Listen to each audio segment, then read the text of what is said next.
Roman Aleksandra Čudakova Magla pada na stare basamake objavljen je kod nas, ali nije dovoljno čitan. To je čudesna knjiga i kao da i prezime pisca upućuje na to. Pored toga što majstorski opisuje ljude, njihove doživljaje, okolnosti u kojima se nalaze, različite dramatične trenutke u životima, ovaj čovek vodi nas i na jedno grandiozno putovanje kroz istoriju Evrope i Azije u toku 20. veka. Iako podsjeća na Bildungsroman, roman o odrastanju, dok pratimo odrastanje glavnog junaka i njegovo zrelo doba, ova saga zapravo prikazuje šta je sve Anton, glavni lik, čuo, video, doživeo i shvatio. I sve to obojeno važnim, a nežnim, doteranim mislima i punim istinama, gde je grubost svedena na minimum, uz prefinjen humor kroz koji provejava blaga i potrebna ironija. Otac glavnog junaka, Antona, u vreme komunističke represije seli svoju familiju iz centra u Kazahstan, regiju gde već ima mnogo proteranih ljudi, među kojima su i mnogobrojni umetnici, naučnici i intelektualci.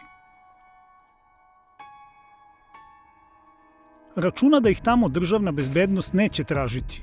I dobro računa. Iako su uslovi života skromni, naročito kada počne Drugi svetski rat, živeti se i može i mora.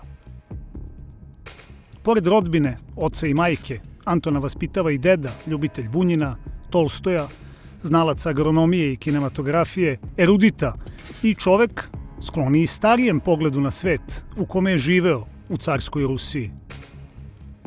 I tako, dečak raste u Sovjetskom savezu, primajući mnogo toga od dede, od sredine i raznih posebno neobičnih ljudi. Dobro uči, pamti i kao da ima posebnu misiju da shvati i objasni kako teče njegov život u sadejstvu sa svetom. Galerija likova koje sreće ili o njima nešto saznaje ogromna je, a uvećava se kada mnogo kasnije bude putovao svetom, upoređujući iskustva. U svojevrsnom anegdotskom, ali kompozitno vrlo čvrsto povezanom romanu, koji nije uspešno preveden na srpski, ali mu ni loš prevod ništa ne može, srećemo sve narode Rusije, drevne ruske knezove, tatarske hanove, zidove tvrđava i tamnica, kineski zid, Belomorski kanal, pa Dostojevskog, Lenjina, Trockog, Wolfa Messinga, Šaljapina, generale Rokosovskog i Ždanova, kao i hiljade drugih radnika, učitelja, pisaca, naučnika, veterana ratova i sve to i sve njih u povezu čudesnom Aleksandra Čudakova.